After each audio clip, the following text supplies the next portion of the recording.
Hello दोस्तों। आज हम लोग पॉलिटी पढ़ेंगे। पर उससे पहले हम अपना आज का फैक्ट पढ़ लेते हैं जो हम डेली याद करते हैं।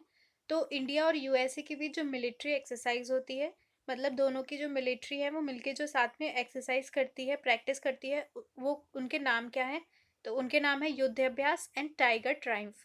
युद्ध अभ्यास देखिए, इसका आप इंग्लिश करेंगे तो हो जाएगा वॉर की प्रैक्टिस। तो वॉर जैसी जब सिचुएशन होगी तो उसमें क्या करेंगे, इसी तरीके की एक प्रैक्टिस करते हैं, युद्ध अभ्यास उसका नाम है।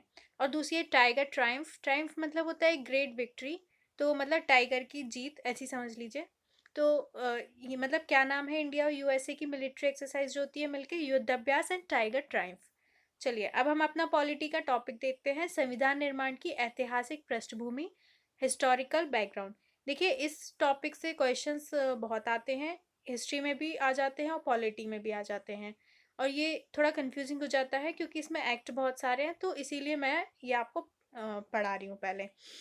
तो देखिए फ्रेंड्स, अगर आप सोचेंगे कभी, तो आप सोचेंगे कि पहले तो देखिए राजा, इंडिया में राजा का प्रशासन होता था। ठीक है, उसके बाद सुल्तान थे, उनका प्रशासन होता था। तो फिर संवैधानिक व्यवस्था कहाँ से आ गई, संसदीय व्यवस्था कहाँ से आ गई, है ना, वोटिंग की प्रक्रिया कहाँ से हो गई। और आपको जैसे जो फंडामेंटल राइट्स मिले हुए हैं, जैसे कि आपको बोलने की स्वतंत्रता है, आपको घूमने की स्वतंत्रता है, जो आपको संविधान से मिली हुई है। तो ये सब हमारे संविधान कैसे बना हुआ है, इसकी निर्माण की प्रक्रिया क्या हुई, है ना, ये सब क्या होगा आपको ये वाला जो टॉपिक है वो पढ़ के पता लगेगा कि कैसे संविधानिक व्यवस्था हमारे शासन में आई। तो देखते हैं कैसे आई। तो देखिए जो 1600 था उसमें ईस्ट इंडिया कंपनी आई। ईस्ट इंडिया कंपनी ब्रिटेन की थी। उनने देखा कि जो भैया दूसरे यूरोप के जो व्यापारी थे, वो तो इंडिया जाके बहुत मुनाफा कमा रहे थे, जैसे पोर्टुगीज आए थे। तो यहाँ से वो मसाले ले जाते थे, मोती ले जाते थे, तो उन्होंने देखा बड़ा फायदा मिल रहा है, तो हमें भी इंडिया जाके व्यापार करना चाहिए। तो ठीक है, उन्होंने भैया भेजी ईस्ट इंडिया कंपनी इंडिया में। लेकिन अब जब वो व्यापार करने आई ईस्ट इंडिया कंपनी, तो अ, उसने क्या देखा कि यहाँ के राजा तो इतने मतलब क्षेत्रीय राजा हैं, थोड़ी थोड़ी जगहों पे इनको हम कंट्रोल कर सकते हैं। तो क्यों ना हम इनके क्षेत्रों को जीत के और फायदा लें। तो धीरे धीरे इनने इस प्रक्रिया के तहत 1765 में कंपनी ने बंगाल, बिहार और उड़ीसा की दीवानी प्राप्त की। दीवानी मतलब वहाँ का टैक्स जो है वो ये ईस्ट इंडिया कंपनी वसूलेगी। तो उसके बाद आपको पता है कि 1857 में हो गया था विद्रोह, सैनिक विद्रोह बड़ा। तो उसके बाद 1858 में ताज का शासन हो गया, डायरेक्ट ब्रिटेन सरकार का इंडिया पर नियंत्रण हो गया। उसके बाद 1934 में एम एन रॉय ने संविधान सभा बनाने का सुझाव दिया था। तो उनके सुझाव के अनुसार 1946 में संविधान सभा का गठन हो गया। उसके बाद 26 जनवरी 1950 को संविधान हमारा बन गया। तो इस तरीके से संविधान निर्माण की हमारी एक प्रक्रिया चली। तो कई सारे एक्ट पारित किए गए जिन्होंने हमारे संविधान को बनाने की पृष्ठभूमि तैयार की। तो देखते हैं कि वो एक्ट कौन से थे। तो देखिए जो 1773 से 1858 तक का समय था, तब कंपनी का शासन था। ठीक है, उसके बाद क्या हो गया, ब्रिटिश सरकार का शासन हो गया। तो उस समय कौन से एक्ट आया, तो 1773 का रेगुलेटिंग एक्ट आया। अब आप पढ़ेंगे रेगुलेटिंग। रेगुलेटिंग मतलब होता है नियंत्रण करना, है ना, रेगुलेट करना। तो जो ब्रिटिश सरकार थी, उस जो कंपनी थी ना, उसको फायदा बहुत होता था। तो उसकी व्यापारी जो थे वो ज्यादा मतलब जो कंपनी के जो भी कर्मचारी थे वो अपना निजी फायदा काफी उठाते थे, वो निजी व्यापार करने लगे थे। और तो ये सब देखते हुए और विद्रोह को देखते हुए जो होते थे, तो ब्रिटिश सरकार ने कहा कि फायदा इनको क्यों मिले, हमें भी मिलना चाहिए। तो उसने कंपनी पर धीरे धीरे नियंत्रण बनाना शुरू कर दिया। तो इस एक्ट का संविधानिक महत्व क्या था, ईस्ट इंडिया कंपनी के कार्यों पर नियंत्रण किया गया पहली बार। मतलब पहली बार ब्रिटिश सरकार ने ईस्ट इंडिया कंपनी के कार्यों को अपने कंट्रोल में लेना स्टार्ट किया। कंपनी के प्रशासनिक और राजनीतिक कार्यों को मान्यता मिली।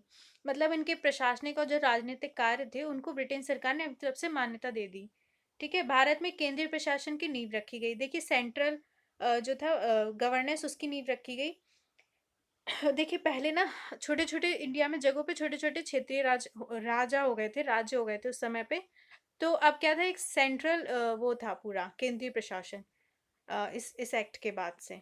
अब देखते हैं आगे। अब हम देखते हैं इस एक्ट की विशेषताएं क्या थी, यानी इस एक्ट में क्या क्या था। तो देखिए जो बंगाल के गवर्नर थे, अब उनको गवर्नर जनरल कहा गया। ठीक है, उनको बड़ा पद दे दिया गया कि अब वो सब जगह देखेंगे। तो बंगाल के गवर्नर को गवर्नर जनरल कहा। उनकी सहायता के लिए एक चार सॉरी उनकी सहायता के लिए एक 4 सदस्यीय कार्यकारी परिषद बनाई गई। अब वो इतना सारा काम देखेंगे तो उनको हेल्प भी लगेगी, तो उनके लिए एक 4 सदस्यीय कार्यकारी परिषद बना दी गई। तो पहले गवर्नर कौन थे? वो थे वॉरेन हेस्टिंग्स। ठीक है। और मद्रास और बम्बई के जो गवर्नर थे पहले सब ना अलग अलग काम करते थे, अब उनको बंगाल के गवर्नर जनरल के अधीन कर दिया कि आप इनके अंडर काम करेंगे, हेड रहेंगे बंगाल के जो गवर्नर जनरल है वो। तो कलकत्ता में 1774 में उच्चतम न्यायालय की स्थापना की गई थी, जिसमें एक मुख्य जज और 3 अन्य जज थे। जो मुख्य जज थे वो थे सर एलिजा इम्पे।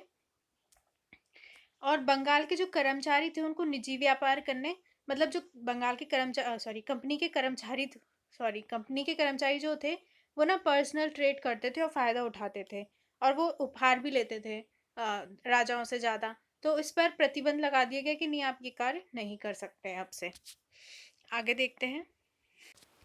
जो ब्रिटिश सरकार थी उसने कोर्ट ऑफ डायरेक्टर क्या थी? गवर्निंग बॉडी थी, के माध्यम से कंपनी पर नियंत्रण सशक्त हो गया, मतलब उस पर नियंत्रण बढ़ा दिया। ठीक है, कोर्ट ऑफ डायरेक्टर के माध्यम से क्या पूरी जानकारी हमें भारत के बारे में आप हमें देंगे, और ये कर दिया गया कि उन पे ज़्यादा नियंत्रण कर दिया। अब आया उसके बाद 1784 का पिट्स इंडिया एक्ट। बीच में और भी एक्ट्स आए, लेकिन हम जो इम्पोर्टेंट है, जो भी संविधान की दृष्टि से वो पढ़ रहे हैं। हिस्ट्री में हम और सब पढ़ेंगे डिटेल में। तो क्या किया गया इस एक्ट में? पिट्स इंडिया एक्ट में कंपनी के राजनीतिक और वाणिज्यिक कार्यों को पृथक कर दिया गया। पहले कंपनी दोनों काम करती थी एक साथ, अब उनको अलग कर दिया गया कि राजनीतिक कार्य दूसरे करेंगे और वाणिज्यिक कार्य दूसरे करेंगे। तो राजनीतिक मामलों के प्रबंधन के लिए नियंत्रण बोर्ड ऑफ कंट्रोल बनाया गया। ठीक है, और व्यापारिक कार्य जो थे वो कोर्ट ऑफ डायरेक्टर करेंगे। तो द्वैध शासन की व्यवस्था आरंभ कर दी गई। तो देखिए भारत पर उस समय एक तो ब्रिटिश सरकार का नियंत्रण हो गया, एक कंपनी का, तो द्वैध शासन स्टार्ट हो गया, डबल शासन स्टार्ट हो गया उस समय से। नियंत्रण बोर्ड भारत में सभी नागरिक, सैन्य, सरकार और राजस्व गतिविधियों का अधीक्षण और नियंत्रण कर सकता था, और वो सारी जानकारी ब्रिटिश सरकार को देता था कि क्या कर रही है कंपनी। अब देखते हैं इस अधिनियम का महत्व क्यों था। दो वजह से था।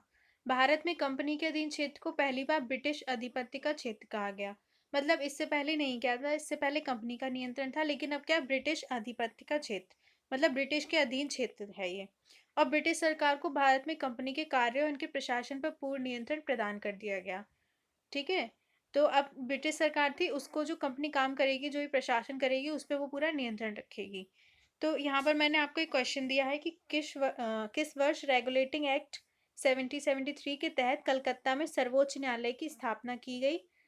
तो ये यूपीपीसीएस प्री का क्वेश्चन है, तो आप मुझे इसका आंसर कमेंट बॉक्स में दीजिए, और इस वीडियो को लाइक, कमेंट, शेयर, सब्सक्राइब करिए। Thank you.